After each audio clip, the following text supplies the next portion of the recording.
Krzywda. A few days ago I recorded a video where I played against Patan Milej Kosma in Ragozin, where I met the bishop f4 move, which was something I haven't encountered before. And after recording the video, there were many effects, actually side effects. I didn't expect a nice feedback about it. So I posted it to YouTube, and I found some interesting comments regarding the tactics at the end. So thanks for that. And I posted it to the Reddit, chess subreddit, and there were many interesting points too, but also regarding my main goal, which I'm trying to become international master, to explain it a bit more. And also I posted it to chess.com. There is a forum called Game Analysis, so I decided maybe it's a good idea to post it there. And here I received really a good feedback and really good comments. So I decided to come back to this game and to analyze it more and to go through the ideas that were pointed out by the nice people here. And one of the ideas here is that knight e4 is a better, more active move to reply to bishop f4. So this is what I will focus on today. Also, there was a point about preparing knight g7, which was my plan, but I wasn't playing in knight g7. I played knight g5 in this position. Oh, that was another game. Okay, but I will show you soon. And also there was a discussion about the point of a5, but I think overall it's a good idea. So let me show you. Let me show you what I learned after going deeper here. And let me remind you, I'm not trying to remember all the lines. I'm just trying to remember ideas behind the lines, so that when I meet this again in practice, my memory works better with ideas overall. So I played a castle, which might be too slow. So knight e4 is the move, an active move. And maybe it's more in the spirit of Ragozin. And there are several possible replies, like queen b3, where I can now switch to the c5 setup, because then queen a5 is very active, the pressure on c3 is very strong. After rook c1, c4, and if queen c2, then bishop f5 with a really good development for black. And there are already big problems for white to solve, like the c3 is hanging. Now here is this problem of the bishop attacking the queen, so that's a good thing.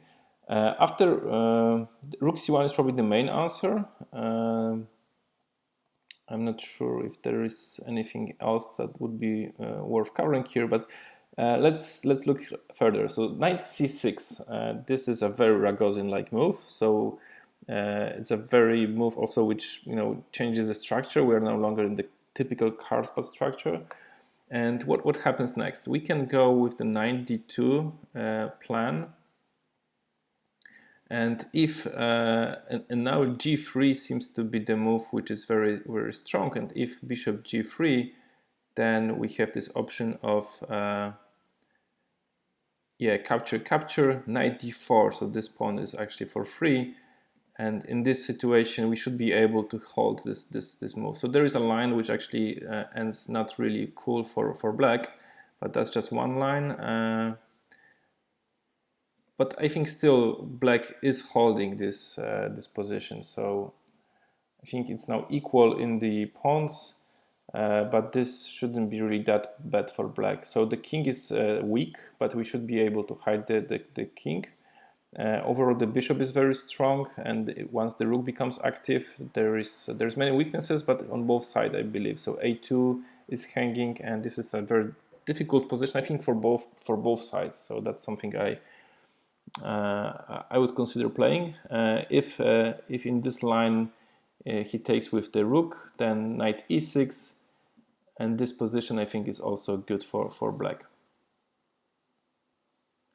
Another way is after bc3. Oh, that was what we were looking for.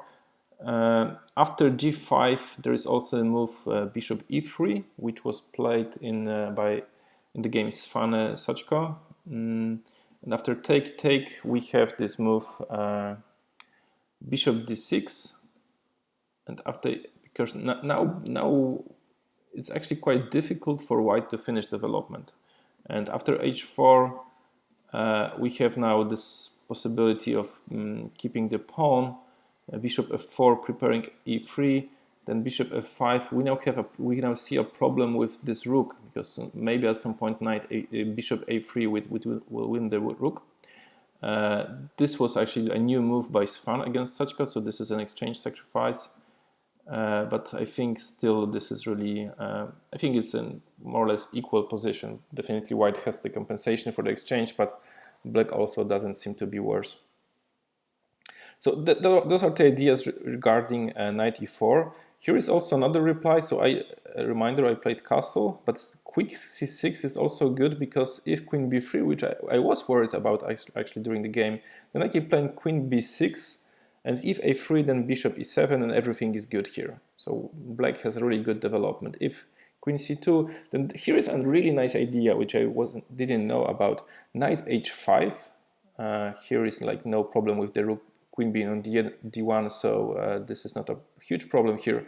If bishop d2, then we just finish development, and then we have the move g6, which I played also. So you see the whole idea of trying to win this f5 field is very important here. And after bishop d3, we now play knight g7. So here there was something similar that I played in the game. I played knight a6, c7, e6, and I prepared knight g7, but in the end I didn't play it.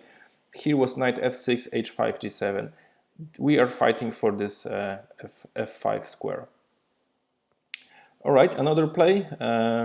So after, if not queen b3, but e3, we play bishop f5. Now queen b3, queen b6, knight h4. So now we see white trying to attack the bishop. Bishop e6, bishop d3, knight h5 again, and knight g3, h3, and g6, and black is holding this position.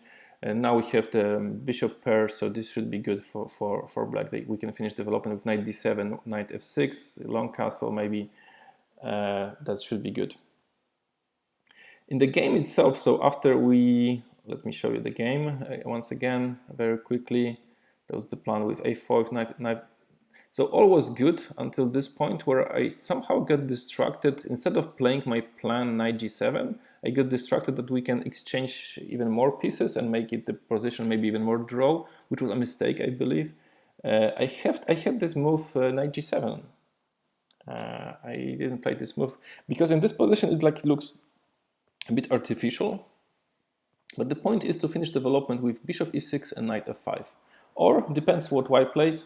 We can go bishop b5 directly or knight f5 immediately.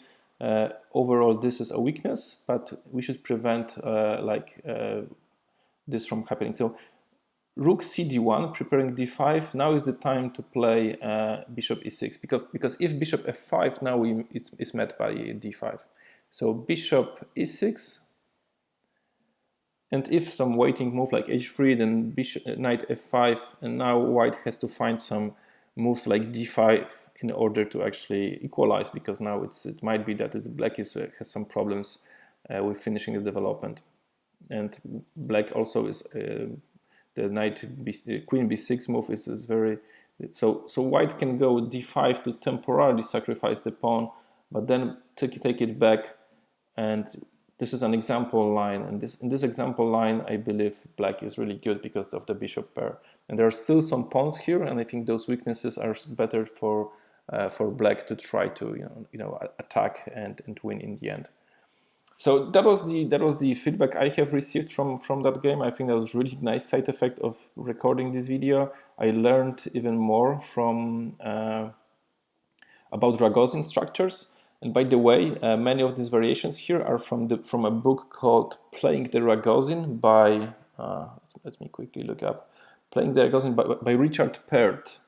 So I showed some lines and treat it as an advertise. I don't get anything from that, but the book is really good at showing different ideas in Ragozin. So this is like one of the sidelines. Bishop f4 is definitely a sideline, but it deserves a whole chapter in this book, and it's nicely explained what's possible, showing the ideas in the spirit of Ragozin. So highly recommended to go through the book. Thanks for watching this video. Again, if you have seen anything that I missed and some better variations or some interesting ideas, please show them in the comments. Thanks for watching, and see you in the next videos.